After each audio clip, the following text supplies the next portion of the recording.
بسم اللہ الرحمن الرحیم۔ پست اخلاقی کا اس سے زیادہ نیچا مرتبہ اور کوئی نہیں ہو سکتا کہ ایک قوم کے افراد کا سب سے زیادہ دلچسپ مشغلہ پرائی عورتوں سے آنکھ لڑانا ہو جائے اور کسی منکوبہ عورت کو اس کے شوہر سے توڑ کر اپنا گھر لینے کو وہ اپنی سب سے بڑی فتح سمجھنے لگے۔ ازدواجی تعلق در حقیقت انسانی تمدن کی جڑ ہے۔ عورت اور مرد کے تعلق کی دوستی پر پورے انسانی تمدن کی دوستی کا اور اس کی خرابی پر پورے انسانی تمدن کی خرابی کا مدار ہے۔ لہذا وہ شخص بدترین مفسد ہے جو اس درخت کی جڑ پر تیشہ چلاتا ہو جس کے قیام پر خود اس کا اور پوری سوسائٹی کا قیام منحصر ہے۔ حدیث میں آتا ہے کہ ابلیس اپنے مرکز سے زمین کے ہر گوشے میں اپنے ایجنٹ روانہ کرتا ہے، پھر وہ ایجنٹ واپس آ کر اپنی کارروائیاں سناتے ہیں۔ کوئی کہتا ہے میں نے فلاں فتنہ برپا کیا، کوئی کہتا ہے میں نے فلاں شرک کھڑا کیا، مگر ابلیس ہر ایک سے کہتا جاتا ہے کہ تو نے کچھ نہ کیا۔ پھر ایک آتا ہے اور اطلاع دیتا ہے کہ میں نے ایک عورت اور اس کے شوہر میں جدائی ڈال آیا ہوں۔ یہ سن کر ابلیس اس کو گلے لگا لیتا ہے اور کہتا ہے کہ تو کام کر کے آیا ہے۔ اس حدیث پر غور کرنے سے یہ بات اچھی طرح سمجھ میں آ جاتی ہے کہ بنی اسرائیل کی آزمائش کو جو فرشتے بھیجے گئے تھے انہیں کیوں حکم دیا گیا کہ عورت اور مرد کے درمیان جدائی ڈالنے کا عمل ان کے سامنے پیش کرے۔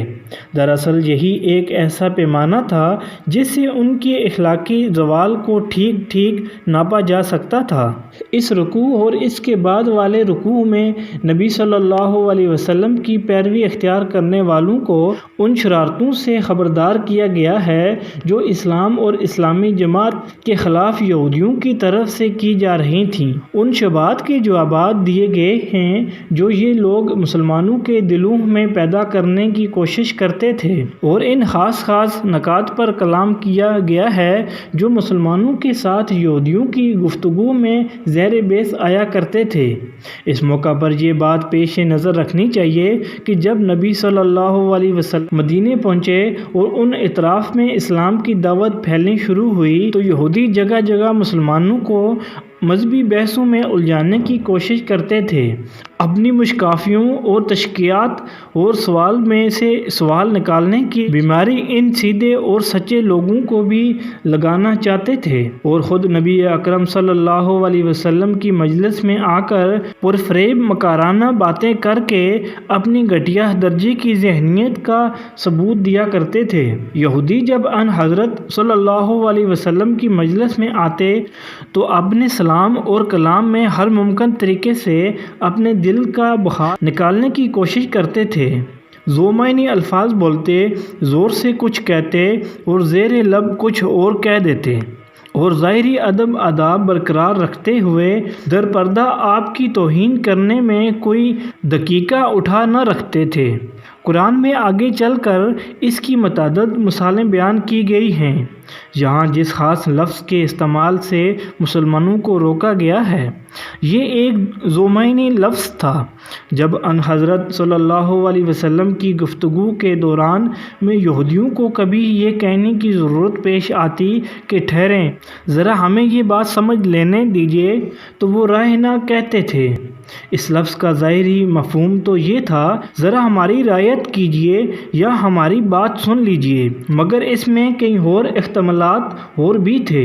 مثلاً عبرانی میں اس سے ملتا جلتا ایک لفظ تھا جس کے معنی تھے سن تو وہ بہرا ہو جائے، اور خود عربی میں اس کے ایک معنی صاحب رونت اور جاہل و احمق کے بھی تھے، اور گفتگو میں یہ ایسے موقعوں پر بھی بولا جاتا تھا جب یہ کہنا ہو کہ تم ہماری سنو تو ہم تمہاری سنیں، اور ذرا زبان کو لچکا دے کر راہنہ بھی بنا لیا جاتا تھا جس کے معنی اے ہمارے چرواہے کے تھے۔